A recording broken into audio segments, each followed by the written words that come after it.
I like the mutt bees. I mean, personally. I mean, I do mutt too. dogs are the best. We've got mutt. Yeah. We're shooting for mutt cows, mutt. Mutts are Mutt great. sheep. Yeah, I think they're a little hardier. Yeah, You know, I really it do. seems like they are. So a lot of our bees are, I mean, they're just wild. So What would I say to you? What would you say to me if I told you that honeybees are overrated? I would say then let's talk about why you think that they're overrated. Okay. And then I'll come back So- at you as in like, We're gonna start it out hot. yeah. Oop, I don't want to get beat up over here, so I invited Rebecca to put me in the middle. She's gonna sit in the middle. Okay. Yeah, that's a good Okay. one. No, I'm gonna go into the why I haven't gotten bees for 20 years. Okay. Tell me, yeah. Well, Rebecca and I came at homesteading we're crashing in our health and we're crashing in our finances. All right. So we had to grow our own food Yeah. for the health. Yeah. And to pay for healthy food, we had to grow it ourselves. We looked at the grocery receipt. The dollar bills were going to meat and dairy and veggies. And even now, we grow our own milk, yogurt, lots of our own cream, some of our own butter. We need a third cow to tap into the Yeah. So we can to do cheese. Yeah. What I'm getting at is sweeteners was only a small fraction of my bill. Yeah. But if you're looking at honey as a sweetener, then you're looking at it as the wrong. Yeah. I mean, in all honesty. Well, Yeah. I think you last year when we saw you at the Homestead Fest, I think that's where that was in Tennessee. Push your mic up a little bit, or you can do it, Kaylee. Yeah. You're a grown adult. You're a grown adult. That when you were talking about how honeybees help the pasture, Correct. and that's when I was like, Justin, Yeah. Well, I think we should do it. I'm gonna write that down. You're looking. See, I'm trying to find a good quote from you during all this. You're looking at honeybees the wrong way. What did you just say? It was cool. Well, yeah. If you're looking at honey It's as a just a sweetener, sweetener. then you're looking at it for the wrong reason. Okay. All right. So then, how should I be looking at it? So how You need to be looking at it like your health. medicinal? You need to be looking at it like Oh. your gut health, your brain health. Honey literally has, and there's still studies. So this is what it just blows my mind when you start to really like understand, and that's why I brought up that Bible verse about, that kind words are sweet to the soul, and like honey, healthy for your body. There's science, there's studies that are still being discovered to this day about how much honey can benefit your health, but it was already written before science had tested and had actually said like, oh, it's actually good What for your was the health. Bible verse again? About, I know it really Oh. good. Hold on. It's the how It's the you kind you words won't are get- sweet to the soul. I probably won't. You Kind won't get words are sweet to internet the up here. soul. Here, Matt Um, can look it up if he's over there. You got the internet over there, Matt? I know it off the top of my head. It's kind words are sweet to the soul. Yeah. Oh, now I've drawn a And you're brain talking fart. about I'll buy you some time here, or Matt some time. Are you hearing us, Matt? I'm trying to get us up at Oh, 100%. I'm Oh, sure. okay. So he's not ready. He's It's, not ready. And how- pleasant words Oh, are good. honeycomb. There's multiple translation. Yeah. Okay. What so translation are you using? You could use NIV. You can use The NIV, gracious words are a honeycomb, sweet to the soul and healing to the bones. It's Proverbs 16. Yes, Proverbs 16. All right. Kind words are like honey, sweet to the soul and healthy for the body. Yes, that's it. So Oh, it's the New Living. yeah, New Living. Kind words are healthy for the soul. Or like honey. Or sweet to like the soul honey. and healthy for the body. So you saying that's the Bible, so that is good for you. Honey is good for you. It was before the science. before the science had proven. So would that mean bitters are bad for us? No, bitters are actually good. No, I think I was this, hoping you were going to say that. Are you doing Bitters. bitters? Lord, no. Oh, bitters are good I for think you. bitters, Bitters- are trying to kill us. no, bitters are No. good for you because they help with the enzymes and In your liver. the digestion. It'll and stuff. help.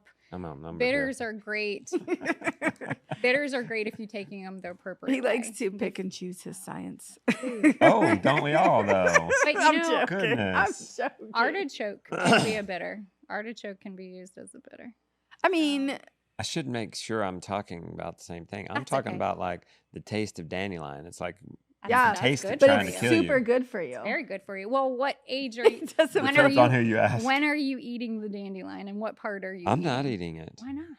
because I think He's it's just- trying to kill me. No, it's not trying to kill you. Dandelion's good for your heart. No, it's also good for your liver. I think it's It's just a trying to liver protect detox. itself. Well, I think, have you had that roasted dandelion tea or whatever it's called, the coffee alternative? It's I'm gonna terrible. get you guys are Going gonna there. you're gonna I'm not leaving here without mushrooms. Like you're gonna get some Oh. of my mushrooms. Okay. Now she's in the hot seat.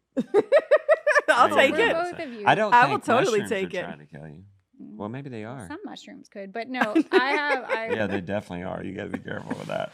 my son says that every mushroom is edible at least Once. one. Yeah, at least once. Like every mushroom can be. You can eat it. You can at get it least down once. fast enough Exactly. before it kills you. No, I'll Oh, totally it's take. such a I am a She doesn't like mushrooms now. Well, I make don't it She into- doesn't like she bananas does either. You want to she does a convince her to eat capsule. bananas? She does a capsule. I make of- it. You could put them in a capsule. I but also don't like beef liver. Like I cannot. I have a hard cannot time. Because she chew knows it, it's good for us. But so I eat it, and I don't. I eat the it with the capsules capsules. are better. Yeah, I'm the same way. I'm like, Organ meat, I've tried. I listened to a podcast probably 10 years ago now, and Yeah. it said literally yeah, to start kicking around in your Yeah. brain, Mhm. like Yes. the thought of eating it, and Yeah. then eventually you'll be able to do it. Yeah. Well, that was 10 years ago. I've been Yeah. kicking it around for I 10 don't years. think you've It's been still kicking there. it around real hard. I think I have. Beef I've tried so many liver- times. We have videos. I think of me you trying have to eat it, kicking and it I'm like, around the "Ugh, same conclusion. yeah. It's terrible. See, I was traumatized with my husband will eat liver. He loves it, but I was pregnant with our son, and Oh. we were in this little itty bitty like And he's cooking it. and one it bedroom stinks. apartment. The kitchen was like literally the size right here, and I walk in, it was liver and onions, and I'm like, I just was like, I've got to go. And didn't come back for a while. So Yeah. that was pregnancy. Now I will eat my liver. Like not hold on. The liver you Now grow. I will eat my liver that I grow because it tastes so much better. Like my chickens, like the chicken liver when we harvest. I just Oh, because you tried store-bought chicken liver? Yeah. Yeah, probably. Yeah, that I probably mean, would be I different. struggle. Yeah. Yeah. I can what we did this time, which was really good, is we ground it, which liquefied it Mhm. basically, and then we froze that. It's like bark, liver Yeah. bark. Yeah. And then just take a chunk of bark and throw it in your meat. Cook it in You there. never You're know never it's gonna That's the there. way to do it. Yeah. Well, I'm also getting a freeze dryer, and so I'm Good. gonna freeze I was gonna dry. suggest that. You freeze dry honey? You can't. Why would you? Because you can You- just store You it in. can't. You don't even have to store it. Why can't you? Because of the water. I don't even know why I asked consistency. that. No, because no, it's I a good know that you question. can Everybody store honey. asks. for like But- 30 years. But Yeah. some like for That's if, it it. me, if it lasts that long. so I'm trying. Oh, I guess you might want it not in Well, a I'm liquid saying like form. we would eat it before Exactly. before 30 I years. was gonna say no. I used to dumpster dive. There were never chocolate bars in the dumpster. There never was. You know what was in the dumpster? Kale chips and all this stuff. We did get it. We did get a 5 No. gallon bucket once of honey and a 5 gallon bucket of maple syrup. And it was amazing because that was our Christmas gifts that year. We poured it into jars and we gave it as Christmas gifts because we couldn't afford anything. I mean, we were dumpster diving for our food. So That's what you have to do. We did find a It was- 5 gallon it was bucket of sealed. honey in there it was once. sealed. The maple syrup and the honey was a sealed That bucket. was We a had no treasure. idea why they threw it away. That was a I want treasure. you to tell me the truth. Okay. This is truth or Truth. Are we gonna we're play? gonna put on a, Okay. a But machine on you so two know if you're truths telling and the truth. one All right. lie. Okay. Yeah, is that the theme of this podcast? I hope not. Can you, I bet you can tell the difference between a farm fresh chicken liver and a store bought liver. What about store bought honey? Yeah. Really? I can tell the difference.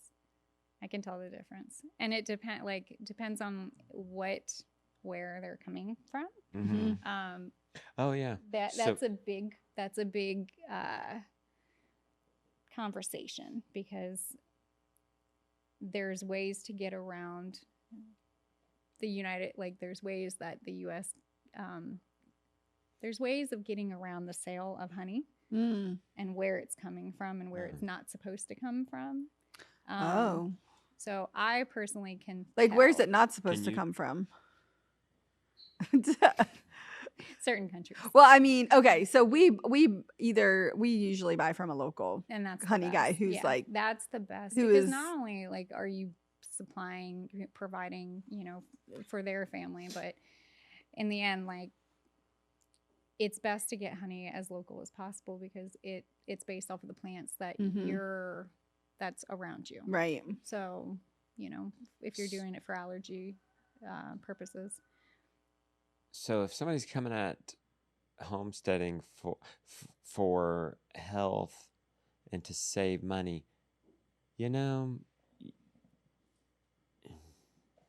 how does honey save people money?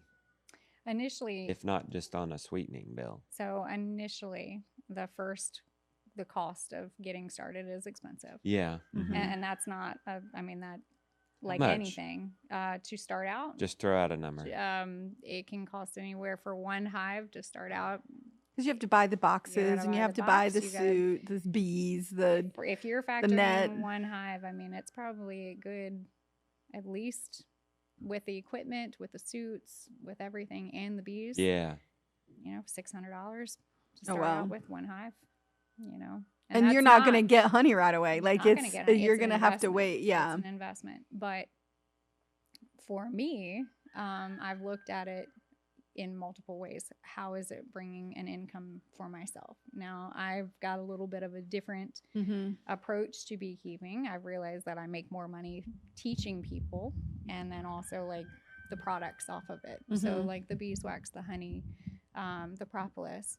Do you make salve and sell it? Make salves and Mhm. sell it. I can, $12 for a tin. It's one ounce of honey will make 5 tins, So there are ways Yeah. to get your money So you do back. value added Mm, products, mm. basically. Okay. But for my health, for a person when they're starting out on a homestead for their health, that's where I think you start really looking at bees on your homestead more than just for pollination. I think it makes you a better homesteader, a better farmer, because I think you're going to be more aware of what you're putting into your plants. That could be toxic for Oh. your health. That could hurt the bees.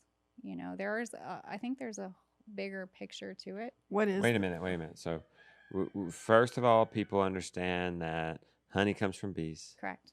And then second, they have a general idea, I think, that bees help the garden Bees help the with their garden. pollination. Pollination. You pointed out to me that they help the pasture They do. because Mhm. I'm all about the milk and Right. meat. Right.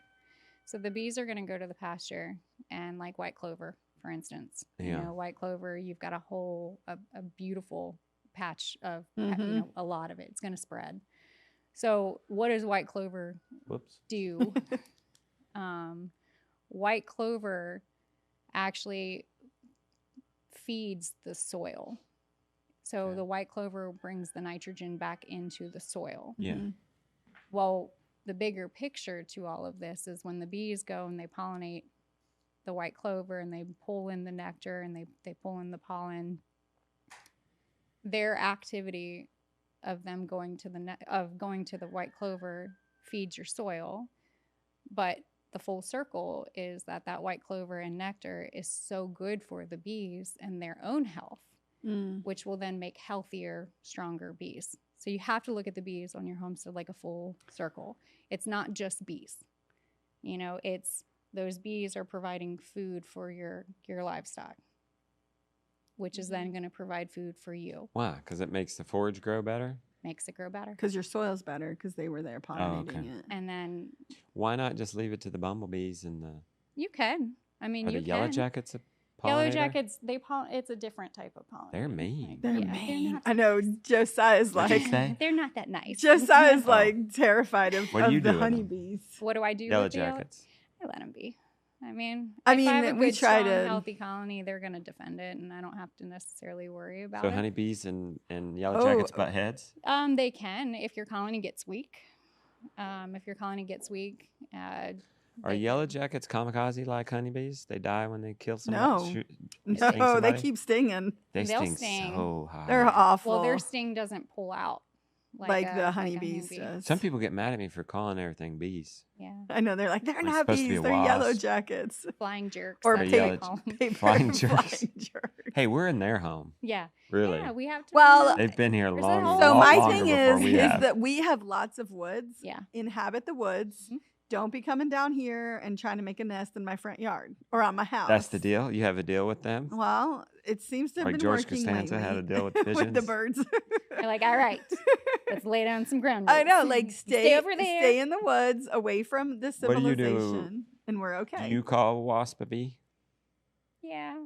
Flying Oh, jerk. good. This makes me feel better. Flying jerk. I know, because everyone. Okay. Well, because I Henry. will say yellow jacket. I'll like identify. Well, then because how many things are there? There's there's a wasp, lot. yellow I jacket mean, bee, there's so many bees, different. and There's what ground else? bees. winged There's bugs that sting. There's so many. But Why do you think people get so upset about that? I don't know. Because I think the propagate what do you call it when they the program, I don't know what it is, like the Save the Bees program Yeah. has been so embedded in people. So like if you call a wasp a bee, then people are like, that's not a bee, that's Yeah. a wasp, and you can kill it, but you can't kill Do- the bees because Do we need the bees to pollinate. Do we actually need to save the bees? Are they in trouble? It depends on who you're asking. If you're asking like the asking you. local, okay. So I think that people need to look at when people say save the bees, I think that they're talking more about like the commercial beekeepers that are moving bees all over the US. But I think that there's been a huge movement, just like the backyard chicken. I think the last, 8 years, 10 years, the beekeeping has actually really grown. I truly believe that the backyard beekeepers are the ones that are really contributing to the bee population. I think more and more people are seeing the value of having bees. And I think that people who are sharing, like I'm unapologetically sharing on YouTube, like with my fails and my successes. And I think that it does inspire and encourage people to like keep going with this and to dive in. I think in the past, like people make it, and I think this might be an old school way of thinking about beekeeping, but sometimes people want to gatekeep their information, and the way I look at the bees and how they're a colony and how they all work together, I truly believe that if we don't gatekeep, we're actually building a stronger community. We're and showing people that you can do this. Just like with what you guys are doing. Beekeeping is kind of the same way, but I think that there's just back old school beekeeping, nobody wanted to share their secrets. Nobody wanted to share what worked, what didn't work. But well, I mean, it is hard to share You're saying online that- because that- you get criticism say- when things you go do. wrong. You get criticism because there's so many ways to keep bees. I mean, I've had people tell me that I was going to be a failure because I kept my bees a certain way. And I'm like, why? How am I failing? The bees are pollinating. Right. That's what it's about, right? It's about pollinating. And What if do they want? You to get a certain quantity of honey? they wanted more certain style of hive. And in the beginning, when you're starting out, like a Langstroth it's fine. If you want to explore different style hives. Still have a Langstroth? Yeah. And we're talking about just what you Like think of when you yeah. think of a beehive. Yeah. Just white, Just square. a regular traditional Langstroth. So and then Yeah, there's so like at first I thought you had to have the horizontal African hives The- before if you're what going is to go that called? natural. So there is like the horizontal hive. There's a Layens hive, which is beautiful, and the frames are beautiful, deep, and lovely. And I will get one, just because over time I want to have a working bee yard where I have all different style hives, so that people can choose for themselves. right. Why didn't you bring me a flow hive? I think. You didn't say not Do you to. want to know how expensive a flow hive is? Flow hives- $600-$700? I don't know. I don't Okay, remember. so that was their I saw it. Kickstarter. I think they were kickstarting way back when we did, Theoretically, 8 years it's ago. beautiful. I have a flow hive. I don't use it. I was So given a flow hive. Your I only did not problem with it purchase. is that it's so expensive? I do think that it's expensive, but That's the How only much are problem? they? last I saw they were a little over 900 So starting if out. it's really as easy as just go and put on the tap and somebody's got some money, maybe it's a good idea. So I have no idea. I can't speak for having a flow hive. However, I've had some stories where I've had people will go and they'll turn that knob to harvest their honey, and their honey is actually not honey. It's still nectar. It's not all the way. They have not fully been able to fan out all of that moisture. I also think that, and one of the missions that I have, like they've evolved a little bit since we've with seen what I'm hoping for is when a new beekeeper learns how to be a beekeeper, they teach you how to be a beekeeper, but they don't teach you the whys. So my goal when I host my workshops and when I have people out to our farm or when I come visit, I would rather focus on the whys and teaching you that, because you are going to experience loss. I still lose. I mean, I've lost a colony. I would rather you guys financially not be as in debt with the very expensive hives to start with. You're learning them. You have to learn how to be a beekeeper, but the reasons of your why is what's going to keep you in it. So what is the probability that we're going to get stung? Yeah, 100%. You will. You're going to get stung. And the one thing is a honeybee can only sting once. Okay. That's it. So like once you get stung, it's a kamikaze. It's they don't want to sting you. Like, I mean, unless you really make them mad. Really make them like, what are you doing? How many times have you been stung at once?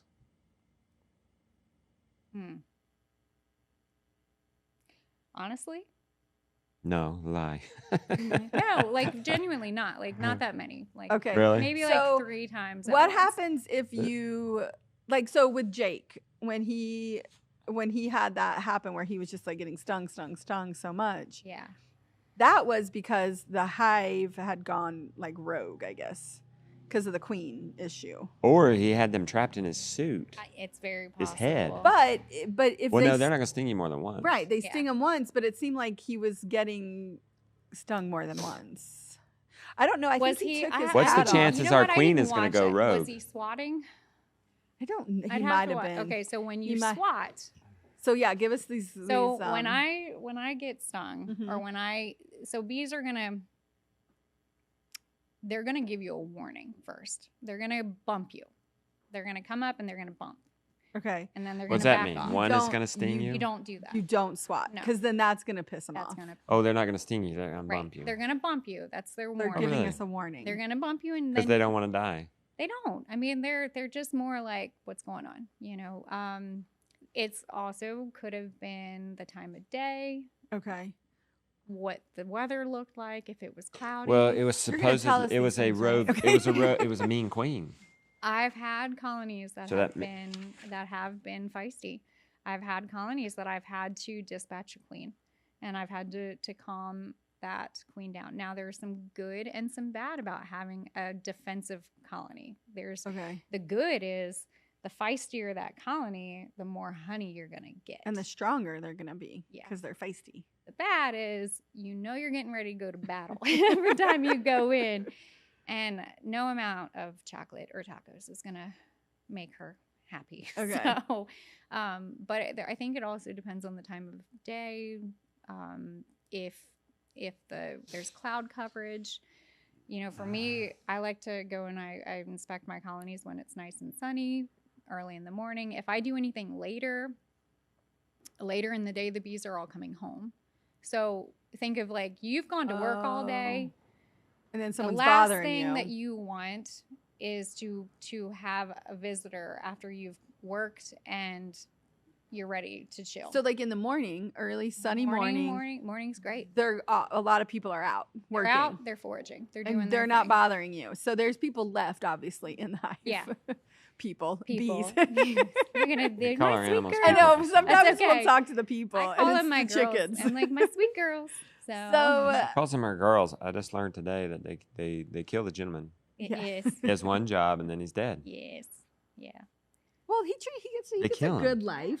How do they kill him? So are there different ways? Well, they at some point throughout the season, closer to fall, because you got to think you're going into winter. You want to be able to preserve as many resources as you Well, have. he does that. He kills animals. You don't want to winter, feed. You don't want to feed an winter. animal that you don't have to feed over winter. So you do. That's just the process. So what they'll do is they'll pull out like a signal is sent, and all of the girls know it's time. And so it's like, boom. They will grab the drones and they will bring them out. They'll rip their wings and make them unable to fly. And they'll fly and carry them out and just kind of drop them right down. They're savage. They are very savage. Slow, painful death. Very savage. That is so mean. But he has a job. We love our boys. We definitely love the sweet, sweet boys when they get to come around, when they make more males in the spring. That's so interesting. They take them out and rip their wings. Don't The get any other way ideas that back. they die is they die during their mating. So a virgin queen is made. Mhm. The bees will decide when it's time to make a new queen, and they will create a feed. So there's still a queen in the hive, Yes. and they are like, or no. It depends. or no. So there can be times without a queen. Okay. Ultimately, the rulers of the colony are the worker bees. It's Okay. not necessarily the queen. It's the worker bees that are actually in charge. Do they kill the queen? How does the queen leave? They will kill the queen if they have to. Savage. So Because why would they kill her? if she's not doing enough, if she's not doing good enough, if she's not laying enough, or if she's damaged or defected, then they will sick. So the decide. queen's job is to lay the eggs? That's it. There's only one Typically. animal in there that's laying eggs. Yeah, typically. Wow. A worker bee could lay an egg. You don't necessarily want that, though, because that means that it's going to be not fertilized, and that means that she's going to be producing male offspring, because Okay. she hasn't gone on a mating flight. So a mating flight is when a virgin queen Mm-hmm. will leave the colony after she has emerged from her cell, and she will go on this flight, and about 20 boys from the neighborhood will go and Mate with her. mate in air, and then he will honey nut Cheerio. And I hope you don't have kids watching this. They usually don't watch this. No. It's going to be No, 2 hours long. it's You go very- ahead. It's no, but typically. What, and what's wrong with it? You can All right. freely talk about mating. He will his penis will basically explode and be stuck in her, and he will perish and die, and she Really? will come back, and she'll And then she has all this stuff in her yeah, ready to she's go. got all, and that's her only time that she Very will go on a interesting. mating So flight. she didn't kill him, no, no, it's part of their it's mating. just the way that it happens. but it doesn't happen with most of the males. Just 20. just the ones that actually Oh, go that into actually get mating to flight. mate. Yeah. How do they know? It's like, how do they Yeah, know are to they explode? thinking, or is this all It's all instinct? It's all pheromones. It's all instincts. pheromones and instincts. They know so much more than we do. What do you mean? Like, they know how to survive. Like they just like Winnie, she has her instincts still. Teddy It's- didn't have any it's, instincts. Like you know. Teddy's instincts was bred out of Yeah. him, but Winnie still has like all her instincts. So these bees have all their they instincts. just know. Like we had to figure out where to put the hive. Like bees don't have to figure that. They don't have to think. They just know. They just know. They're just They're it's to instinct. me, I don't know, they're just it's remarkable when you sit back and actually see that they're more than just a box of bugs. They do so much more, and how they work together, and how they just instinctively know what needs to be done in the colony, how it needs to be done in the colony. I mean, it's really cool. too remarkable in my eyes. Mm-hmm. So what do they do besides honey and pollination then? As in just For benefits? for the benefits for yourself, for health. Yeah. Or the homestead. The homestead, I mean, that's I use the wax. I use Okay. the propolis. What's For propolis? health. Yes, for health. What is it? What did you say? Propolis? Propolis. Propolis? Yes. What's that for? You know So- that yellow bottle of spray I have? That's propolis. You spray in your mouth when you Mhm. sore throat? So propolis is essentially, the bees will go out and they'll gather the tree resins, and that's what they'll use to bring back into their colony, and they use it as a barrier. So bees are extremely hygienic, and anything that could potentially cause them harm for the harm in the colony, they will coat. You'll typically find a lot of propolis like going into winter. I don't break up the propolis going into winter. That's their barrier. Mm-hmm. I have a funny story. So is that where she's getting our spray? Somebody's breaking up the propolis? You have to. You'll end up with propolis. We'll end up with plenty. But she just doesn't doing it going into winter because they Yeah. need that protection. Yeah, I let them have that protected extra barrier, and I'll show you on the frames like what I'm talking about. But going into winter, I'll put a mouse guard up because the little mice will like to get into the colony and stay warm. The colony is going to be like 95 degrees, if not a little bit warmer, depending on how big it is, all winter long, no matter what temperature it is outside. One year, I sealed up our colony after I had inspected it, and I didn't think twice to go back in.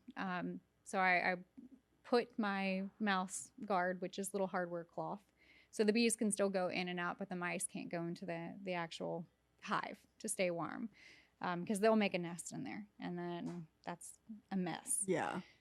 And probably disease too is a problem. Absolutely, because it's going to die. Like it'll eventually get nasty. So what I did is I put my mouse guard up, and then they were fine all winter long. Didn't think twice.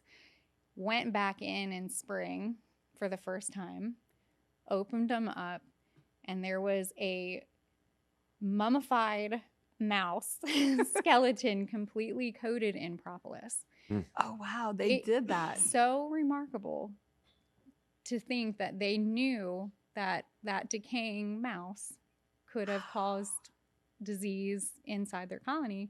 So they coated it with the propolis, which is all the resins. Propolis is antimicrobial, antibacterial. You can make it into a throat spray. You can use it externally. I use it. I have it in a tincture bottle. I brought you a tincture bottle. I've used a tincture before, a propolis tincture. It's amazing. Super great for your gut, isn't it? It is. Yeah. You think about it like a liquid Band-Aid. You think about it like a barrier. So the bees are using plant medicine for their health, and so are we. So when I started researching about propolis and what it can do and how it varies, I found that scientists have only been able to identify up to 300 different species of plant matter per location of where the bees are, because the bees are going to go in that radius, the 5 mile radius, 2 miles out. But the propolis varies on where the hives are. So they fully haven't been able to truly identify all of the actual phytochemicals from the plant that the bees will use for their health. Interesting. So as an herbalist, I geeked out because I'm like, they're using plant medicine, and understanding the benefit of how I'm using the plants for my own health, and so are they. So and they just know to do it. It's crazy. Yeah. But did you know that honey is throw up? It's not throw up. They have a special stomach. It's not like they do regurgitate it back and forth. It's very the nectar. Interesting. And so you didn't know this? I did know this now that you said it. They take it in, and then it goes in the stomach. It goes in the stomach. It's a little, and then they bring it back to their sisters, and then they pass it throughout. And that churning, that process, that it's mixed with all the enzymes, and that's what they will then take and put into the cells. And then once it's in the cells, it's not ready yet, because it's the moisture, it's too high. So I brought my refractometer. So tomorrow when you go to harvest, you can actually see what the moisture content is. I like 16 to 18%, but any higher, you might as well make mead with it, because it's not. It's too much moisture. Okay. So it's not going to keep. How do you? Okay, so besides the refractometer, I don't know if I said that right. Yeah. How do you know? How do you know if it's ready? If the bees sealed it, if they put their wax on it. Okay, and then I didn't have a refractometer for the first like 6 years. I just got one because I thought it would be fun. But you could look at it and say, okay, this is bees ready. have coated it and if it's sealed, you know, and then there's other ways, like if you turn it, you know, and if liquid comes out, then you just know, you know, it's so then you would just put it back in and say, okay. Yeah, leave it. If I go to harvest honey, if I harvest a frame and any of it is open, like not coated with their wax, I know that they're not done with it yet. So, because what they'll do after they put it into the cell, they'll fan their wings, and that's the heat and the airflow generated will actually dry out that nectar to then be what is honey. So, which again, how remarkable that they know. We have a machine that tells us if it's ready, but honestly, we just need to listen to them. So, when do you I mean, I feel like people harvest honey sometimes twice a year, sometimes once. Why do they make so much? Why do they make so much?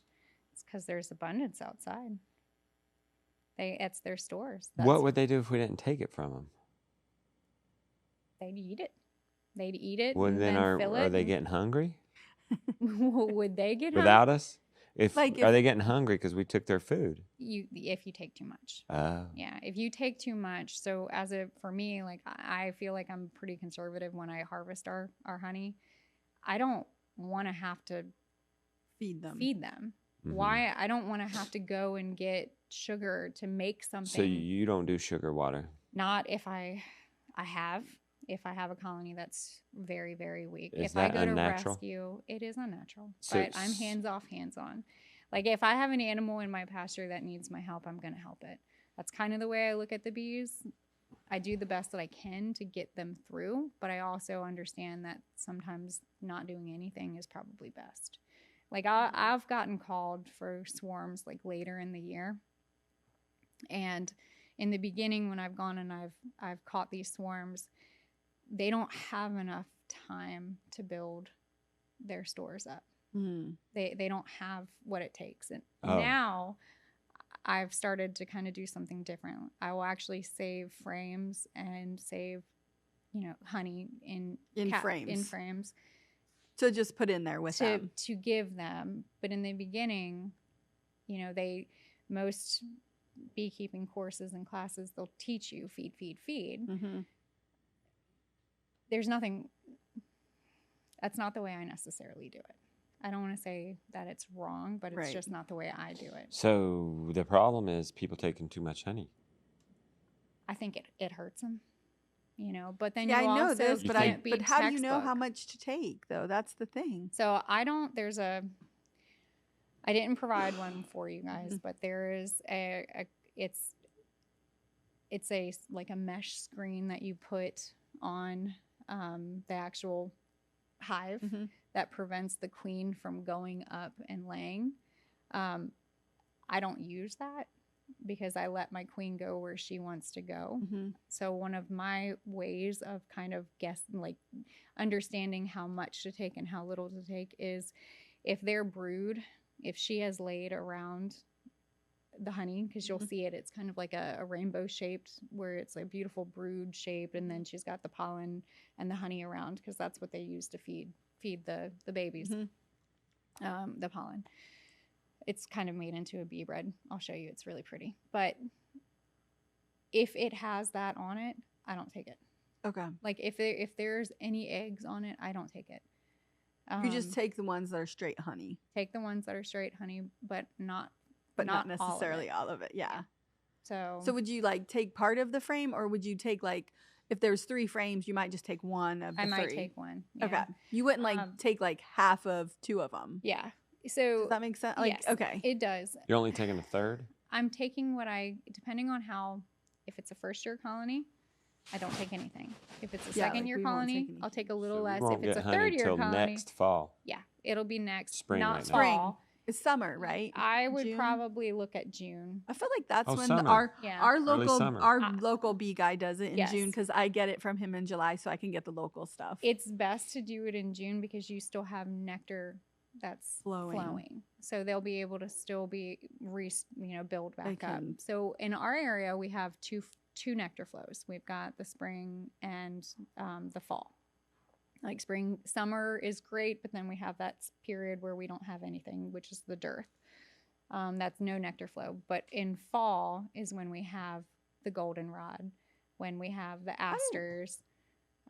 You have it here. The dearth? Yeah. And you Okay. have, I'm sure you have a dearth.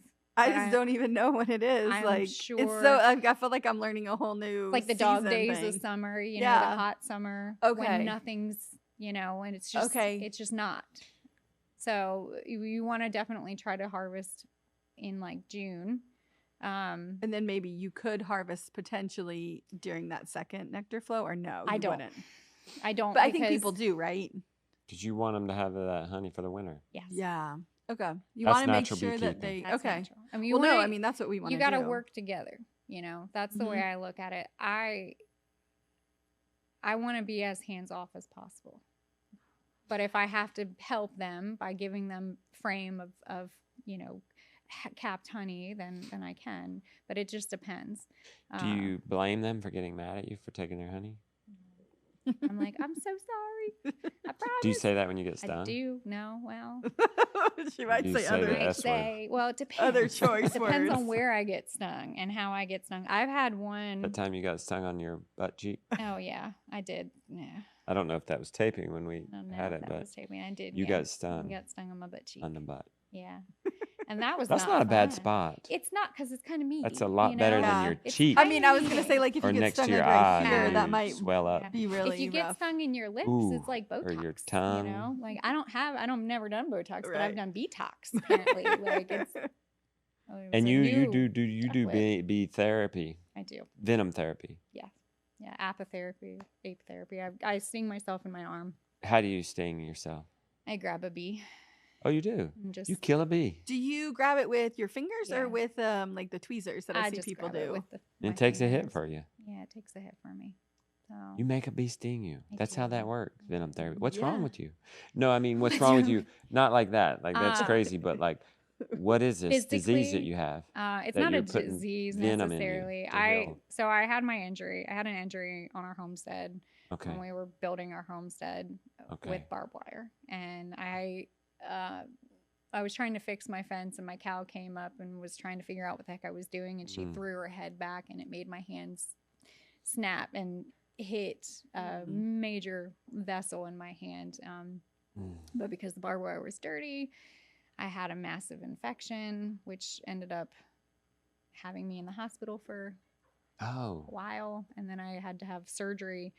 They thought they were going to have to go all the way up my arm because the infection kept spreading. So I had like my whole arm was like 3 times the size. They thought they were going to swollen. have to cut it off. Fillet it just to get the infection. out. Wow. And I need my hands. And my career depended on my hands, and this is my And your right hand. right hand. Yeah. So that took a big hit. So, not unintentionally finding out about how the bee venom actually helped my pain, because after that, basically my hand will lock up, and it's arthritic. I mean, this hurts just to do this. So you sting yourself up It's by your hurting right now? shoulder, Yeah. and it goes down to your hand. Yes. So you don't sting close to your hand. No, because the vessels are so small on my hand. Okay. I like to try to What- do above. What does the body do when you're getting the venom, or is it the venom that's healing property? It's, to me, what it does is it kind of relaxes everything, and it kind of takes like the inflammation and the tightness away. So You need if to that's sting the your best way back. to describe it, Because all the your feet. inflammation goes to the sting? it's like, I don't know if it maybe pulls my attention away from this and it focuses on, but deep down, like Well, it's a very You- interesting feeling, and it actually like takes the pain and the tightness and the cramping away. So, I and would I do it if- know if going you- into like winter, it's harder because I don't sting myself necessarily in the winter. Now you can get order bees specifically for that. You can keep them on your little Yeah, bathroom. you can keep I them. saw and them you in can a little sting. thing, and you get a little tweezers. Yeah, and and you I'm sting like, yourself. yeah. That's really how it works. And people do it all the time. It's like, really? But for me, it definitely, like, it gets to a point where it starts to feel like good in a way. Like The sting feels good. Mm-mm. it's not the 'Cause- sting feels good, it's the after. Right. The Okay. after feels good. So, How soon after? like pretty much right away. Like once the initial sting pain stops, it kind of settles. What kind of good feeling does it feel like? Relaxed. Okay. I don't know how else to describe it. Just relaxed. So Justin has pain in his feet. So like stinging him in his calf. I would try it. See what happens. If I knew But for you don't sure want it to would sting work. too many. Yeah, you don't want to sting too many, but make sure first off, just for, if you're He's like- not he's like, allergic, only if it would work. you know. Okay, so I've been stung by like wasps. So and that's yellow actually- jackets. Is And I that as mean- healthy? No. The yellow jacket or wasp. Why? Well, how do you know if you're allergic to They- a bee? Wait, she was going to say I'm that. sorry. I'm so No, it's fine. curious. One question at a time. So the venom, from what I have read, it's the venom itself. So is what, Oh, know. and the venom of the wasp or the yellow jacket is not. The same as a bee. It doesn't have those properties. Well, I think it's more because when a bee stings you, it pumps the venom out. So So because you're left with a stinger leaves in with the you. stinger in you. a long time ago when the Cherokee would find a hive, somebody would get stung, Sure. and it was good for them. And then they got all that honey. Maybe. It's one of those you have to just try it, but do your research on it. I mean, that's Yeah. what I think is.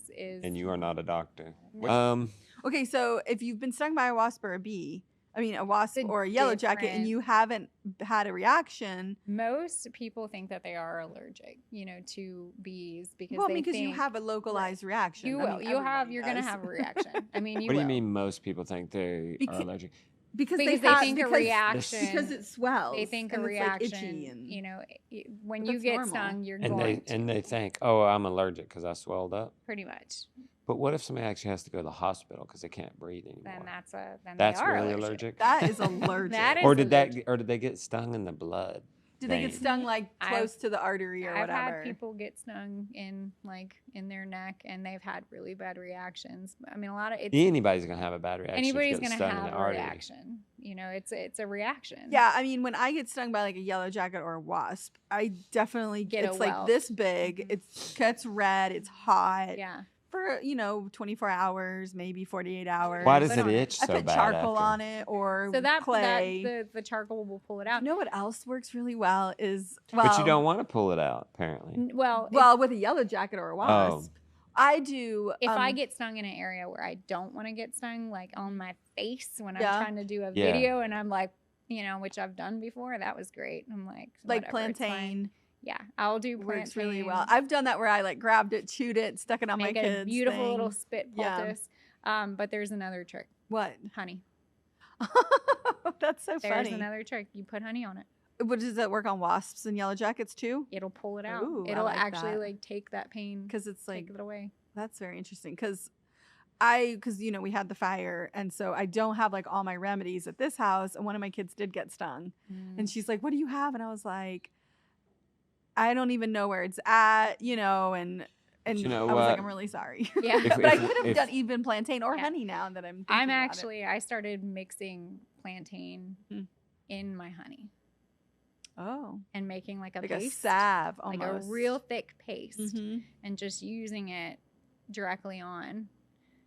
And it's been pretty, because plantain is a Yeah. vulnerary. I Mhm. mean, it's going to help with mending the tissue and pulling out. So plantain's amazing. It really is. I did do plantain.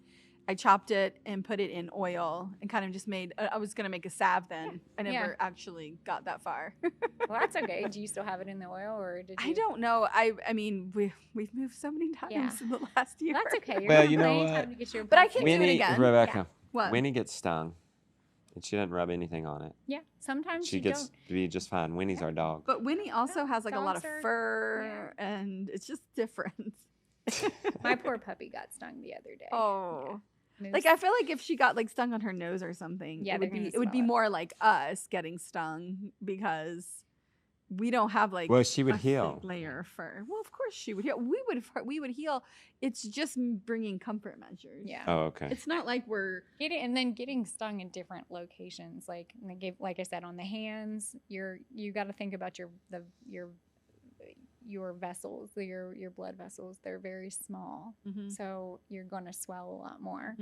So if you do get stung on the hand, your best bet is to put something on it like the plantain or your honey. face. But if it swells really good, go ahead and like I wrap it. Like I'll take an ace bandage and wrap it to keep the swelling from, swelling. Well, let me ask you this question because you have a freeze dry, right? I do. Have you ever freeze dried plantain leaves, and then you could just like reconstitute them? Actually, I think I did. Reconstitute them in like water to like wrap or whatever. Actually, I think I did do that. I freeze dry. I feel like I want to try that. I feel like that would be really neat. You can make it into a powder. I'm getting ready to do, and I wonder if you have it here, but it's called jewelweed. Oh yeah, we have jewelweed. So jewelweed is great for poison ivy. So I harvest it and I'll put it in my freezer, but I want to freeze dry jewelweed and turn it into a powder.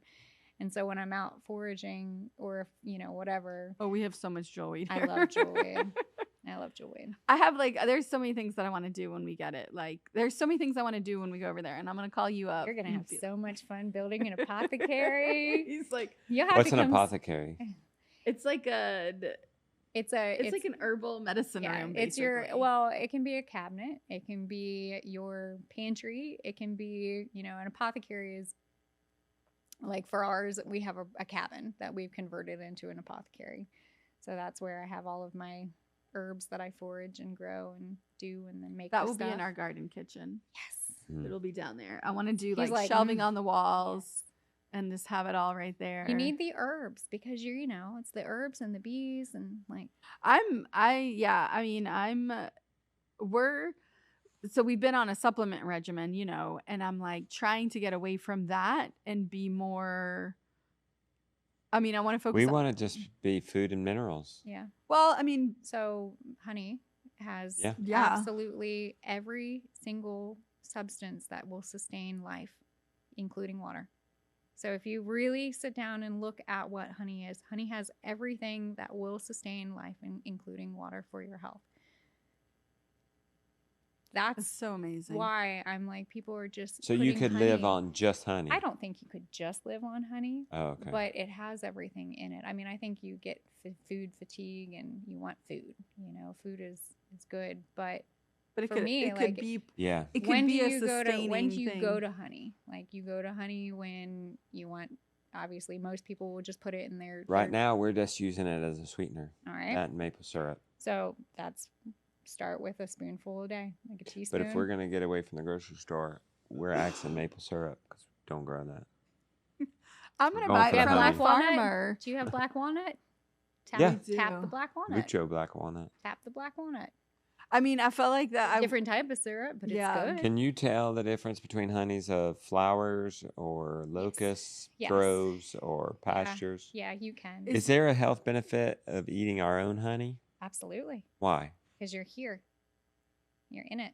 Well, and it's around you. So everything that you're in contact with, like the pollens and all that stuff it's here. Oh, you're talking about for eating the honey would make allergies less? Correct. But we don't have any allergies. That's okay. Okay. Yeah. I think it's there's just benefits beyond that. Here. Oh yeah.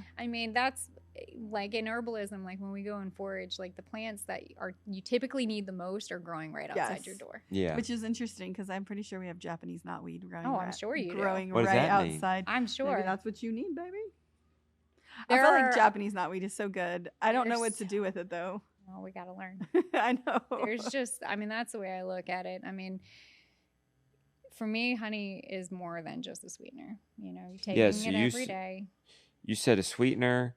You said pollination. You said a propolis. Propolis. What else? Well, then you get the Anything wax. Else? Got the wax. Wax. What do you do with the wax? I make salves. You could do candles. Yeah, if you're making cheese, I'm sure you can harden your cheese. You could put the wax around the cheese. Can you eat the wax or no use? No, I don't eat the wax. I don't eat the wax. Because that honeycomb's kind of fun to eat. Yeah, you can. People will, but You I spit don't out eat the it. wax. You in don't. your You mouth. don't eat that. You just chew it, You and just then you chew it. spit it out, and you get Yeah. all the yumminess. It kind of feels like then you're eating something. Yeah.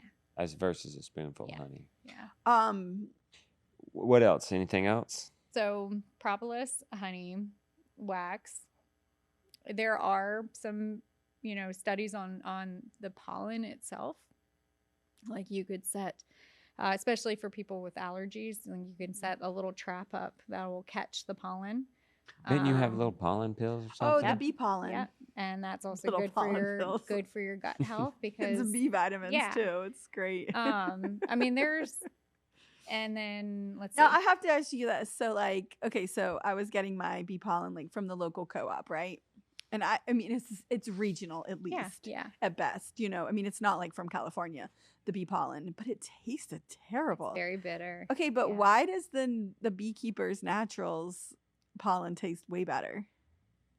Like, what are they? And it looked different too. So like the Beekeepers Naturals is like nice and yellow, and I feel like the one from the co-op had like some black in it. It's That's a good question. We'll have to look at it and actually see. Because like, so the Beekeepers, I can take that. Like, Yeah. so I would just mix it in Yeah. water, Yeah, yeah. and just let it sit for like 15 minutes, But and then the take it as a local shot. one- But the local one was like bitter. It is very bitter. Good pollen is very bitter.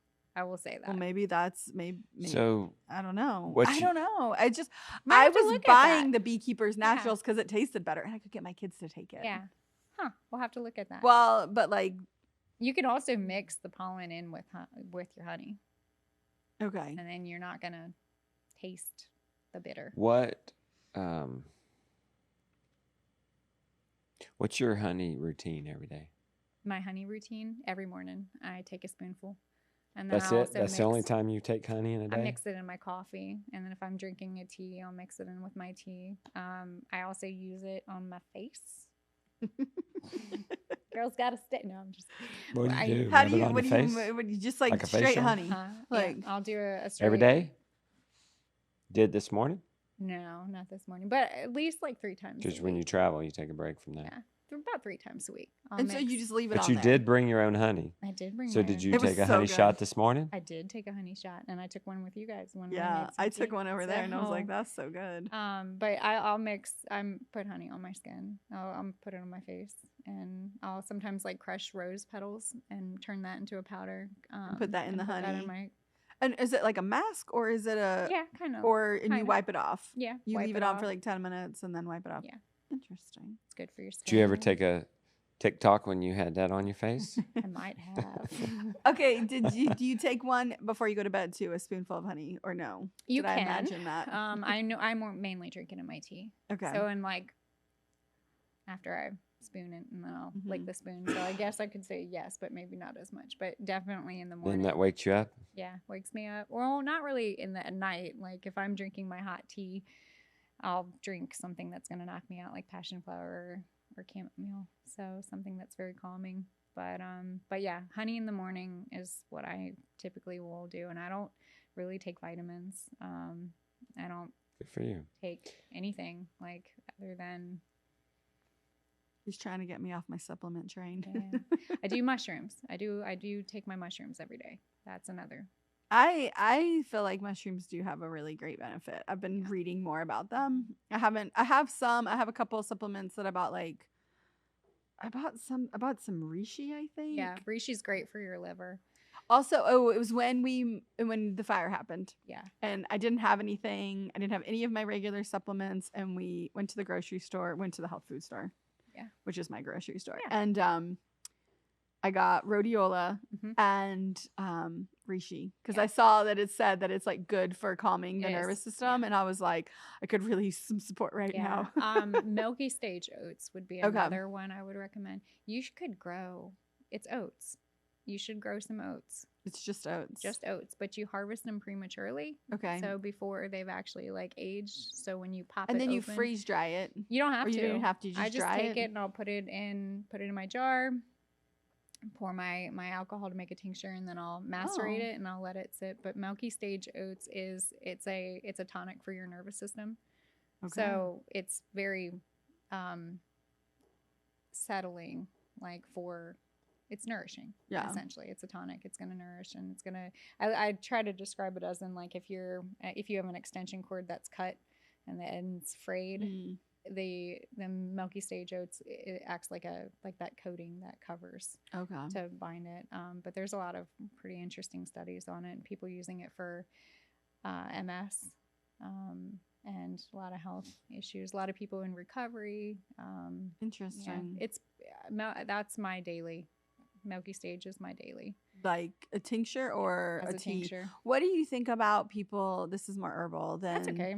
What do you think it about? It goes hand in hand. Herbs and bees go hand in hand. Because I'm pretty sure it's the milky oats and then red clover, nettle. And I feel like there's a fourth one that's Susan Weed. Susan Weed. She's the herbalist that's like up in the north somewhere. She's a little wild. Yeah. I started reading her stuff. Gosh, probably like 18 years ago. Red clover is great. But she said like there was four things that red clover, nettle was the oats one, and then there was a fourth one. I can't remember what it is. She would make you like put it in the jar, you pour the boiling water, leave it overnight.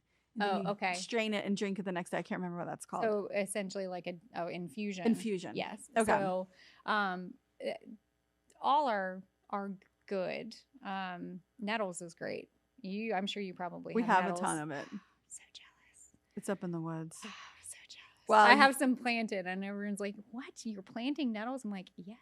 We went to an herb fest when Josiah was like 5. We bought nettles. No, we didn't buy it. He walked past it and it got him on the face. Yeah. It was awful. And I was like, because I knew how much we had here on the property. I'm like, why is anyone selling that? No, it's everywhere. Well, I had to relearn that plant and like relearn to appreciate it because when I was a kid, we would float the river. It's called floating, tubing. I don't know what people call it down here. We call it tubing. Yeah, so we'd go tubing, and I climbed out of the river, walked right in a patch, so probably painful. 30 feet of nettle that I had to walk through barefoot.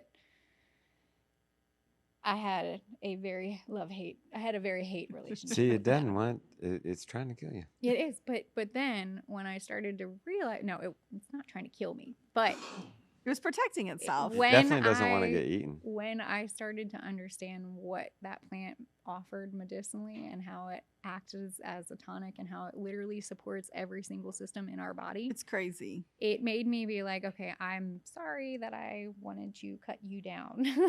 Now I'm like, please grow. So yeah, I think it's just relearning. I mean, it's the same way, like when you guys were going through and learning about your food and what worked and what didn't work. I look at my medicine cabinet and I look at the plants. So I'm I've relearned how to incorporate the plants for my health versus, a pill. So what could I use to take pain away? What can I use to help with sleep? What can I use to, alleviate my allergies? Our farmhand came to me and she's like, do you have anything for pain? And I was like, yeah, I have like a turmeric ginger. Yeah. And she's like, she kind of just looked at me. Yeah, like, and I was like, Tylenol. Are you looking for ibuprofen? Yeah. Don't you think? But I mean, we have. Don't you think whatever we believe is going to work is going to work? I think what you give it's a placebo. I do believe. I don't think that it's a placebo. No. There is definitely scientific. There's studies. A lot of the herbs that I use are based by science. Like with the phytochemicals that are the pharmaceuticals are based on herbs. It's all hand in hand. White willow is aspirin. Literally, it's the same. That's where aspirin came from. I use that in wild lettuce seed after I had my second child. Yeah, wild lettuce is very good for take away pain. Yeah, very good. But aspirin's not wild willow anymore. It's synthetic, isn't it? Well, it's the properties. It's based. That's how they created it. You can still take white willow. I have white willow bark. And I don't feel like it did anything for me. I mean, it's not going to address severe pain. This is what is interesting about plants. Our body we're very unique. Everyone has their own unique body. And some plants don't work with everybody. When I had reactive arthritis, none of that natural stuff would touch it. Did you have black pepper? But you know what would? Yeah, I had black pepper. How many leaves would I have to take? He did. He did. We did But turn to pharmaceuticals. It stopped working. So It did stop. I am a firm believer there's absolutely a place for modern Yeah. Western medicine, 100%. Well- you know, I don't, but if I can use something that's going to supplement, there are others. I would say look at California poppy. That's an analgesic, but it's really the inflammation. Yeah. So Well, reactive arthritis, it was Well, bad. Like, And we're I've the never last. seen We're anything. we're pretty much last to take a pain medicine. Yeah, I mean, he definitely said we did a 2-week trial of Aleve because that was what had proven to help him, and it Because that stuff's bad. It's hard on your kidneys. very hard on your it did help him. It's hard on your stomach. You're gonna have a. It's helped him to a degree, I Yeah. would say. I mean, Right. Isn't there a proverb that says you got to take the medicine to heal yourself from the medicine? You got to take 2 medicines to heal. One to heal from the pain and one to heal from the medicine. That might be a Chinese proverb. That sounds like a Chinese proverb. I'm slaughtering it No, though. I think the It was- biggest thing is it all goes back to the gut. And so like for me, I look at Well, see, and his gut was wrecked. Yes. So the reactive arthritis came from Campylobacter. right. And the doctor really wanted him to take an antibiotic because she was concerned. She was Yeah. very, I mean, you know, that's right. that's their stuff, you Right. know, and it was hard because and I left it up to him and Yeah. he was like, okay, I'm gonna do it because if it has any chance of maybe helping me, I feel like I should do it. There's nothing wrong. And so he did the antibiotics, Yeah. and then we used a lot of herb like cryptolepis. I call that crappy lettuce. crappy lettuce. That's what it tastes like. And we use Very that. bitter. Yeah. Very and bitter. It is very bitter, but in Thailand it's used for arthritis. So Yeah. I Know have about Stephen cryptolepis? Buhner's- not everybody knows about that one. I know No, a lot my- of people don't, and my they're- kind of the grandmother rare is one. from Thailand. They look at me so like- yeah. but I have Stephen Buhner's antiviral and antibiotic book together. Yeah, that's a good one. And so like he sliced his hand open on the farm, and of course, you know, go to the hospital to get the stitches, and they, you know, want to do all these prophylactic things. And I'm sitting in the hospital room like Yeah, she's Googling kept me off a lot of prophylactic antibiotics. antibiotic use for lacerations of the hand. And there was a 5% chance that he could become infected. His hand could become infected if he took antibiotics and if he didn't take antibiotics. Right. And so I literally presented this PubMed article to the doctor, and they're like, we still want you to take antibiotics. Yeah. And we're just like, It's a liability do thing you for not them, I reckon. see this though? It- like it this is. PubMed It is. Oh, article? aren't you from the medical field? I am. You're talking to the so, doctor. Like, That's all right, but that's she's an okay. I mean, herbalist. I'm open. I have 100% seen amazing things in modern medicine. So it is a liability thing. Well, I then. mean, look at Jonah. Look It at is, Jonah. okay. I mean, absolutely. we Yeah. had to use modern medicine, and he got antibiotics, and That's because of he had to get hip Because he had a replacement, hip 'cause his femoral head replacement. Right. disappeared. I think the biggest part that we have to play in our own health and our own walk is we're exposed to so much. You know, whether it's antibiotics or not, but or environment or food or what we're doing. But if we could do something to help our bodies do what it's supposed to do, even when we're taking things, you Mhm. know, and when I guess kind of more like Just supporting. be supportive, Mhm. like be supportive for your own health. For me, you know, as simple as me taking honey in the morning for my gut health, Mhm. for my brain health, for my minerals, for my vitamin was my main start, Mhm. you know, and then it's more, I'm not perfect. I mean, like That's going to be an easy start for somebody. it's going to be an easy start. Just I mean, take a spoonful of honey. but Well, now, understand why in the morning? Why? What's the first thing? Well, why not know? fast? Well, you could fast and And- break your fast with honey. Yeah. That would spike my blood sugar. It might not. It does. I've measured it. You, I have to eat a protein first or fat. Protein's great. Yeah, protein's great. I like it on an empty stomach because it goes right into my stomach. You know, it's just like for me, it's Well, But I think you're- Paul Saladino will he take does. Paul a Saladino spoonful of does. honey Mhm. to set to 5 tell him a.m. say to his body, Yeah. "You're okay.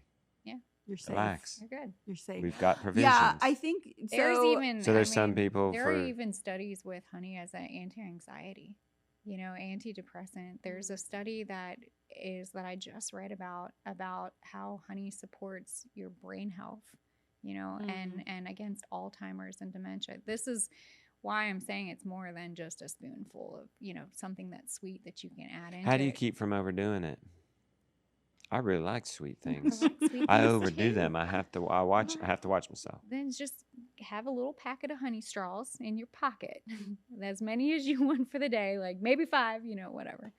So do have a limit. Yeah, I mean, I think you have some things going on health wise for you that Yeah, I guess you're what I'm dealing saying with. is we can't that, be not the so average broad person, with this. Yeah. that the average person. If somebody has blood sugar issues, they're probably not going to want to take honey first actually thing in the start morning. reading about that. I'm gonna reading read about about the blood it. sugar and honey. Actually, Because that's when I'm doing a lot more. I'm starting give to me the clip really notes. Okay, hold on one second. dive into how honey is actually not necessarily bad for blood sugar. But it's a carb. Well, hold right? on a second. You're Or- looking at it completely differently. Instead of looking at it as a Yeah. medicine, you're looking at it as a sweet Mhm. carb.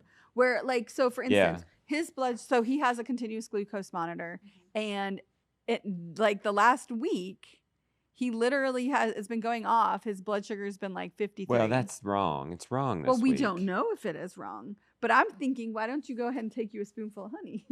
Have you Well, I done, would if it was you- really 50 something. Have you done the carnivore? Yeah, I've been Yes. carnivore for you've 2.5 years. Yeah, that's what I thought. I thought you. but he has. How are you doing on carnivore? I'm Like- the fittest I've ever been in my life, Yeah. and I just had the fat scan score at the doctor, and she says I'm a perfect specimen, Yeah. Stop perfect that. male specimen.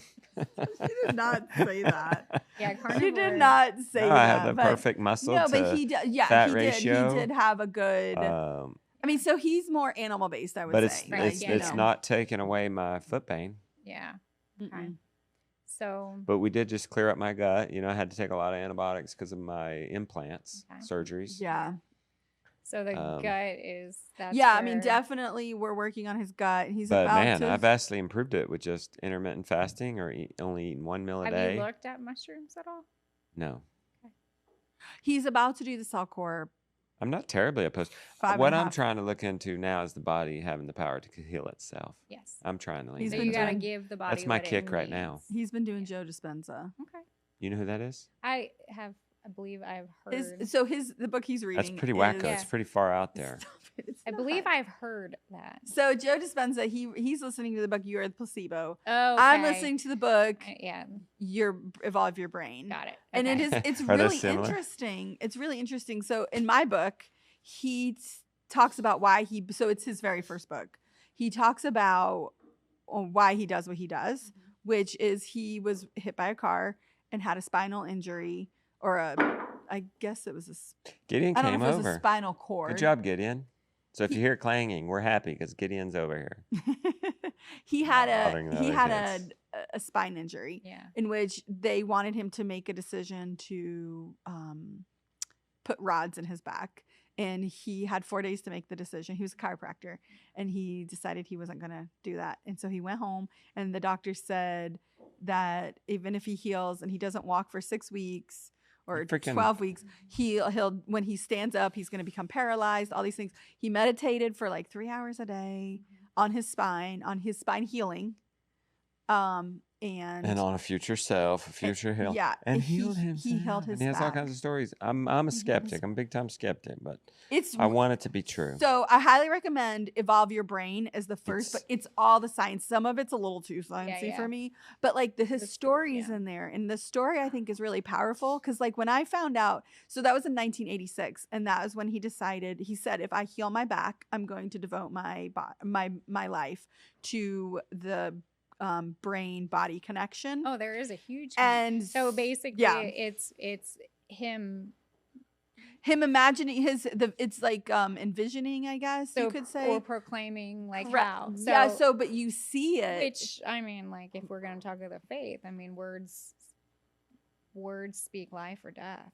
You Mhm. know, so if you walk around and you're Yeah. if you're I'm if you're sick. I'm sick, I'm- I'm hurt, I I'm this, have then this. you're letting that take you. So that's the Which- holistic. your cells appro- are like, listening to what it. I 100% believe in is the holistic approach. So it's everything. It's Mhm. you are your own person, you are your own being, and everything that you put into yourself, whether that's food, your environment, your thoughts, what you speak over Mhm. yourself. Yeah. Then yes, 100%. Just like as a parent, you know, like for me, like Yeah. I I speak nothing but life over my children. Yeah. You know, like, you know, Really? you're a good kid. I speak, yes, they've done stupid stuff. You never know? fuss at them. I mean, but I don't speak to that over them because you can see it when if you say something like over your child, they feel it, you know, and then they start believing it. Mm-hmm. Wow. Words do have power. And so what's an example? and for you, like, to speak over yourself, or for me, No, like what I do to your children. to my children, I you know, speak about how thankful I am, how great they are, how wonderful they are, you know, and yeah, they mess up, but I mess up too. Yeah. The problem is that I feel like as parents, sometimes we forget to nurture ourselves like we do our children. Mm-hmm. And that's where what I found throughout my homestead and like my journey and what what I'm sharing in my book is kind of my full circle. Some of that too. You know, finding out. Talk about nurturing myself. I need to drink some water. But it's true. We are so good at not taking care of ourselves. You know? Drink some water. No, but we really are. We are really good about not taking care of ourselves. And I'm a firm believer that we've gotten pretty good at it. Yeah. I'm still bad about We've drinking gotten my very good at water it. though. Yeah, that's like okay. this 5 is- o'clock, we eat dinner. Mhm. Then we take a walk. You're supposed to walk It's after great. a meal. It makes you poop And afterwards. then, It's good. Yep, It's twice a good. day now. I've It's healed that good. gut. And then, It's good. It is. and I then it's know. an Epsom salt bath every single night. When we lived in the cabin in our other And then house, we it's had bed. a sauna. Yeah. Bed by 9:30. Yeah. Every single day, except Friday we watch a movie. Yeah, I mean, I feel like in some ways I have gotten really good at nurturing myself, and in some ways I'm still really bad about it. Well, it's hard too It because is hard. look at how many cups that you guys are filling. Mm-hmm. You know, you're filling your children, you're filling your homestead, you're filling each other. Yeah, I heard speaking of another Chinese proverb I'm going to butcher, is if you have a horse, you have problems as big as a horse. And You've and got somebody two. said in our comments, we've got lots of horses. No, but I mean, we've got 3 houses on the farm. We've Yeah. got 75 acres. Yeah. We've got Yeah. 2 side-by-sides, a four-wheeler, 5 kids. And what can you do? A remodel. There's a lot of problems So, right now. Like, but I'm it's tired not- of so ordering It's not problems. the replacement. That's a good It's attitude. not problems. This is just you take your shoes off, you go stand out on the ground, you look up, get your feet in the dirt, Yeah. and say, "This is what I have," and that's it. That's what I'm going to talk to you about. I mean, I'm being honest. That- You just get you. All you can do is like just what today. Like my husband, one day I want him to like be more, but he's not on a lot of my YouTube channels, but he's 100% like the reason why I've been able to like. Oh, you want him grow. to be more in the content? He doesn't want to. He's like, I'm the behind the scenes guy, but he's got. He keeps telling himself that, I know, though, right? I know. I'm working on him one day, but. And you can't control him. No. You can only control yourself. No, don't want that because I also value, like, I pull back sometimes on YouTube and on content because I sometimes have to remember why I'm doing this. Mm. And when I constantly put the content out, then I lose that intimacy that I have with what I'm gaining from my homestead, which is more than just food. It's more than just having a garden or having an animal. I mean, it's actually getting your feet on the ground, getting in the dirt, Mm-hmm. having that moment of just being like, okay, it's finding gratitude in every day, finding gratitude in what you have. It can be a total crap day, but it's up to me to decide on how I'm going to handle myself throughout that day. Mhm. And there's always going to be, another day. So, Well, it was interesting because yesterday Justin was just like, he was kind of stressing out because Yeah. we have a mama pig. She's going to give birth within the next Gonna do week. great. But she Yeah, was with the boar. But not if I leave her with the boar. He's She gonna needed eat to them. get away from the boar, but we didn't really have the He's space. not necessarily going to eat them. He's No, just gonna, I think it's just going to be a problem. he could eat them, and it'd be in a small spot. yeah. And It's just, I it was feed just the very- mama all yeah. she can eat once she has the babies. Right. I don't want to and feed him We all don't he want to can eat him. He That's does, gonna or be not 50 pounds feed a him so day. much. Yeah, he just can't eat. So we were trying to get him out, but then we had to get the sheep and the cows out. So then we would have places for them to go to be separate in the deep bedding of where the cows and Yeah. the sheep were, and so he was just like, I get pretty tight about that kind of stuff. Get pretty stressed out. He about does. He gets so stressed. But then at the end of the day, he said to me, he's like, I worked all day. He injured his back this week. So his back's kind of not feeling great. It's hurting. His feet are hurting. We're kind of under some excessive stress. Yeah. And he's just like, it was a good day. It was a good day. It was a good day. I enjoyed working all day. Yeah.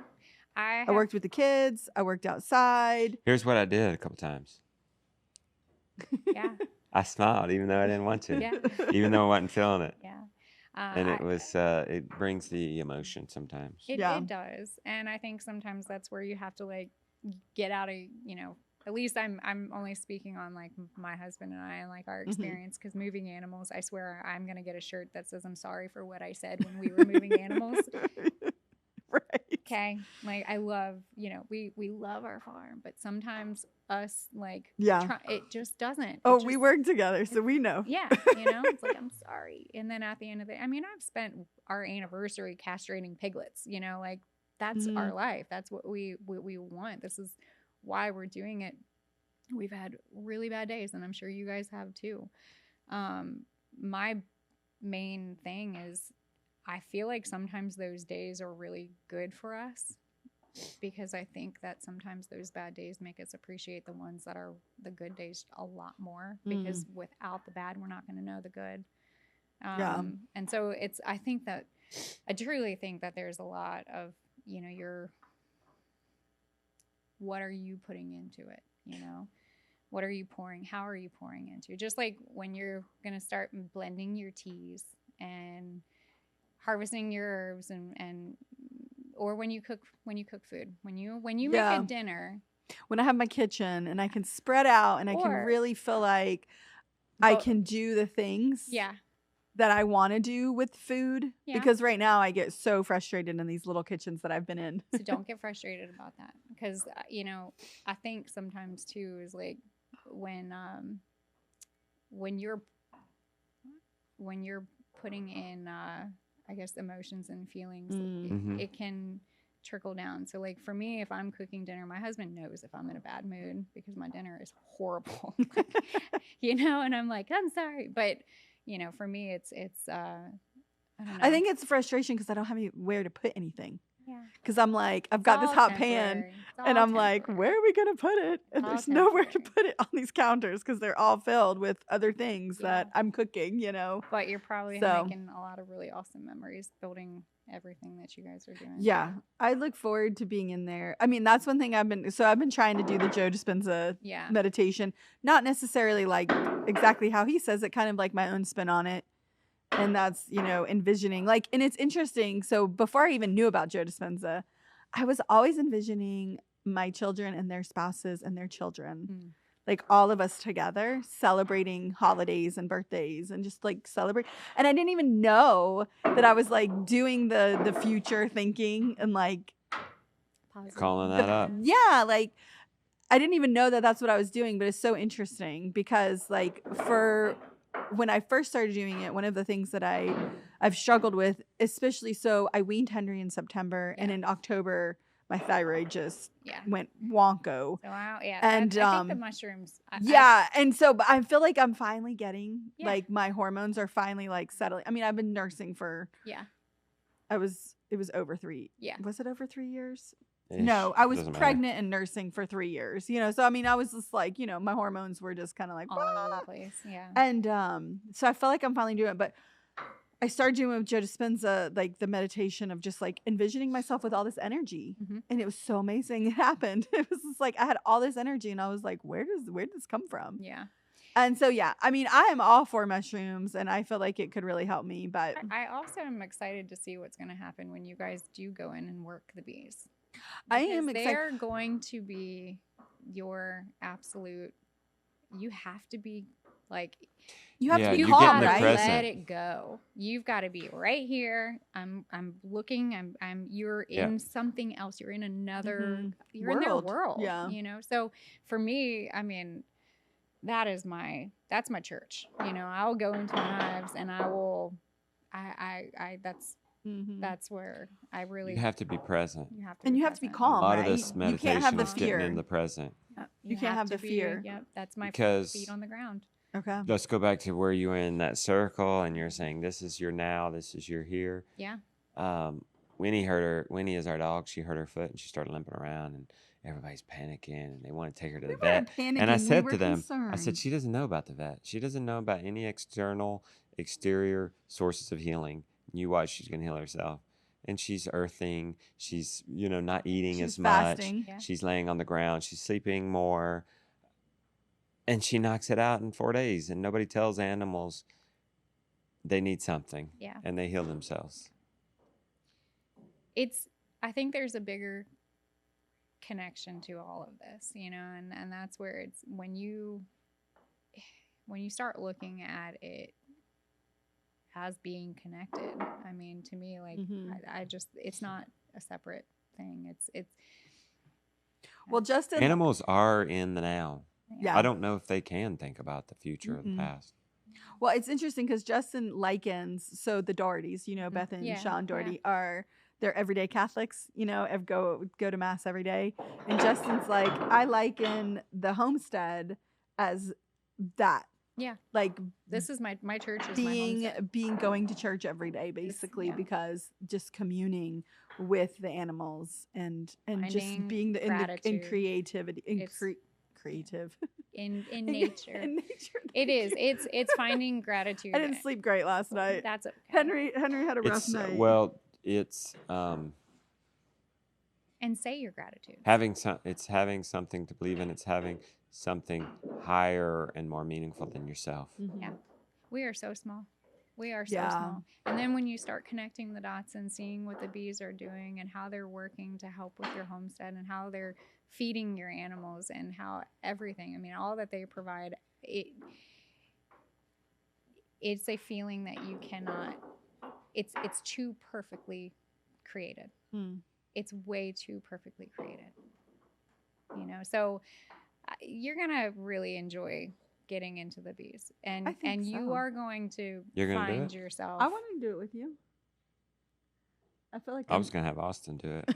I've got plenty of suits. I think I brought like 7 suits. Austin's Well, moving in that old house. So tomorrow. he has the experience. I was just going to trade with him, but maybe I should do this. Well, I feel like I would like but to I do have it with so much you. to do. It's okay. It's all right. Milking the cow, But moving the pigs, There's Thirty- that moving proverb. the Is sheep. it a Chinese proverb? 30 minutes. That's all you need. 30 minutes. 30 minutes, how often? Oh gosh, you're not Once gonna a need month? to. Probably like some say every 2 Oh. weeks. I don't inspect mine every Oh. 2 weeks. In this time of year. And now, does that 30 minutes count getting on the suit and taking it off, depends. putting it away? Depends on how long. But we you only wanna have 2 spend with hives. them. It's not like she's got like 30. Yeah. Why She's do you got- have so many hives? Oh, that's your farm business. My farm business. Oh, what do you think about the bee movie? It's a lie. No, I'm kidding. Lies. Lies. Is that a joke from the movie? I haven't seen it. in a No, while. but No, it definitely is. No, it she's is just- lies. It's like Winnie the Pooh. It's like Winnie I was the going to ask you Pooh about is a him lie. next. So where does the bee movie lie? So there's a lot of misconceptions about bees out there. So where Yeah. does the bee movie lie? Well, there's a lot of males that are doing all the work. That Okay, the males are so the doing the female work. It's like does the work. 100%. And males are lazy.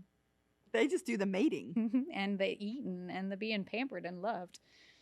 That's so funny. It's true. To then just be killed. That sounds like me and my farm animals. I pamper Yeah, them and love them and pamper. then just slaughter them. So you and so you're but And I eat them. I go Yeah. beyond that.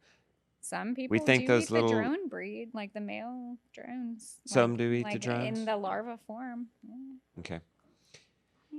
And then And then Winnie the Pooh is a lie because Who is a Winnie lie? the Pooh doesn't want the honey. No. that's what she told me this morning. Yeah. She wants the baby. I said, we don't have wants to the protect them. babies. There's no honey in there yet. And she Yeah. said, well, they're going Oh, to eat there the is babies. honey in there. The bears are going to eat There's the bunny. honey. Yeah. There's honey in those in little those little Ridiculous. boxes. Those boxes have absolutely everything that they need to survive.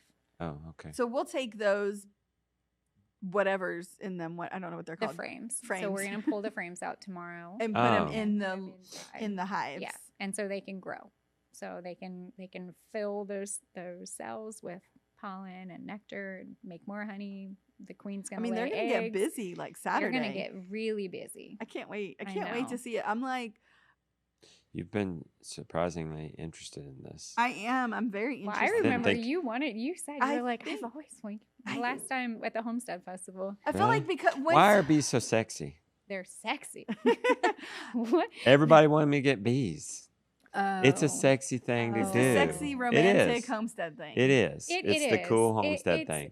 And but if you look at why, like all the reasons why, yeah, it's a freaking cool, sexy thing. Well, I I'm- think once you started talking about the other things that it does, it wasn't just about a sweetener. You're gonna don't think most start people know that, though. connecting. No, I don't think they do, and You I think think they're just naturally drawn to bees? I think that yes, but that's where I feel it's important to talk about the whys when teaching somebody else to be a beekeeper, because that's what's going to keep you going.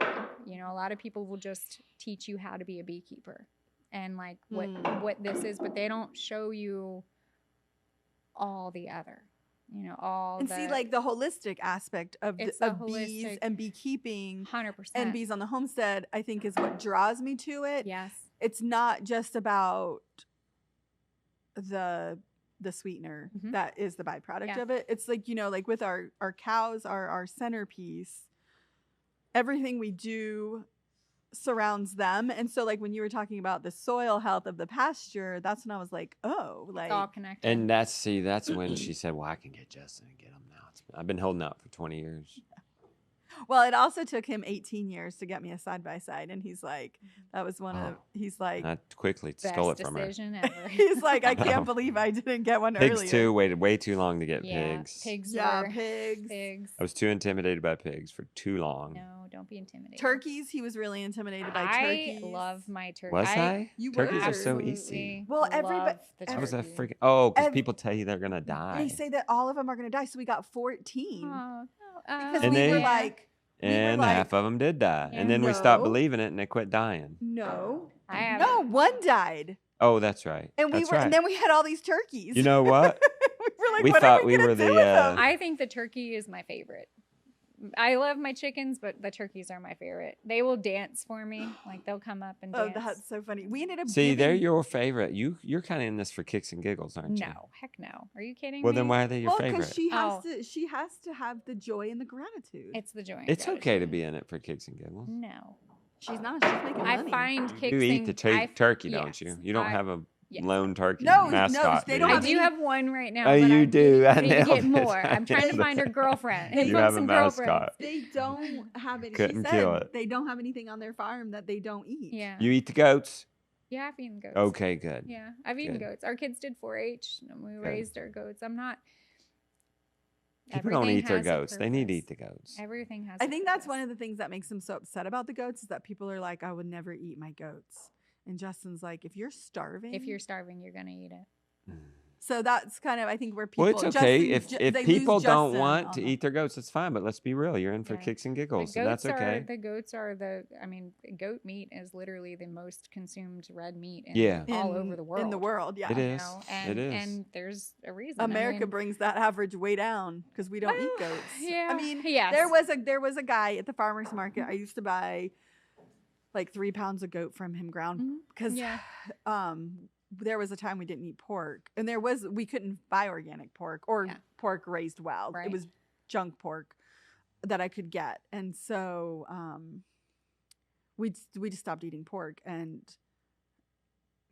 so I was trying to like diversify our meat. Mhm. So I was buying goat from this guy. I would buy lamb and goat from him, and we would have goat burgers once Yeah. a week. It was Just- okay. Yeah, I the mean, lamb better. yeah, Oh, definitely. definitely. Because like the goat has a smell, and I don't know if maybe, but I did eat it. I will eat it. My kids, you know, that was one of my son's first lesson when he was like 8 or 9 years old. He was 9 years old and he raised a goat, did the 4-H, and then somebody bought it and then donated it back. And we made a decision if it comes back, it needs to be meat.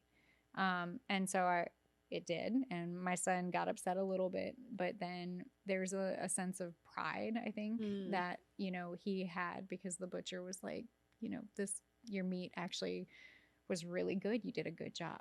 Mhm. And I think that when a kid hears that, like that was his animal, he did the work, he put that effort in. And I think he that provided helped. meat for his family. Yes. And the same thing with, I think it's what you're doing even for your children, having them be a part of all of it, I think is really important. My son, when he was, I forgot how old he was, I went to lunch with him one day at school, and he was so upset because kids were taking like one bite of their burger and then throwing it away. And I knew that we were doing something right when I saw how upset he was when he realized the amount of work it took for that burger to be on that kid's plate. And I'm like, okay, I know we're doing a good job. I know that. I mean, we're not perfect. None of us are. But I think it's really important. And I think for your kids to get them into the colonies, get them into the hives, let them feel what it's like to be in the hives. And even I was going to bring this up too. Yes, meditating, like being in a meditated state when you're present in the colonies. But I also want you to read about the breathing of the air.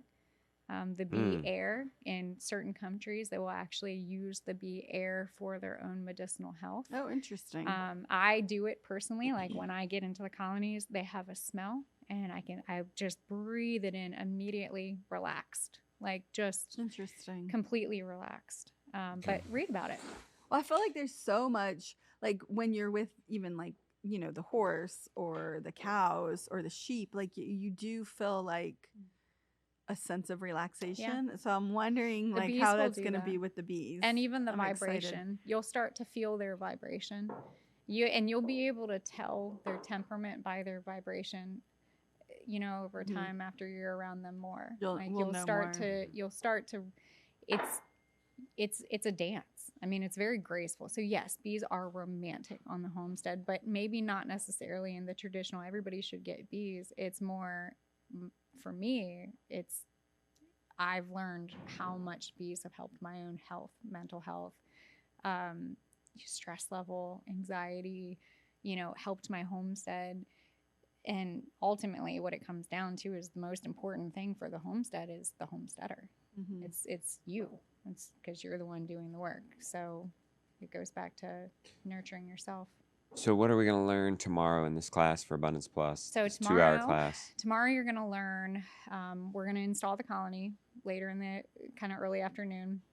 We'll probably start the day with kind of talking about a few things to identify in the colony, like what a queen looks like. I do want to go over like the life cycle of a bee, because I think it's important for you to be able to understand like, okay, an egg is this form for this many days, kind of talk about like the textbook, and then structures. I'm also going to show you how to properly work a hive. Like how can you work the hive without potentially hurting or damaging the queen. But because I'm an herbalist, I bring in that aspect. So, we talked a lot about propolis. So we'll probably talk a little bit more about that. And then I've got some stuff for you to be able to make a salve for yourself. And then also you get to harvest a frame of honey for your family. That's exciting. So, so a little bit of everything. Okay. And that'll be on Abundance Plus by the time this comes out. Where can people should follow you at Honeystead? Yeah, the on Honeystead. all the things. I'm pretty much on like Instagram, Facebook, YouTube. That's pretty much. And then the website is where I'll post blogs and kind of keep people updated on, hey, this is where I'm going to be, or when the book is out, that'll be something exciting. What's the name of the book? We should drop that name. Are we allowed to? Not yet. What about working titles at this point? I have a few. Well, what's it about?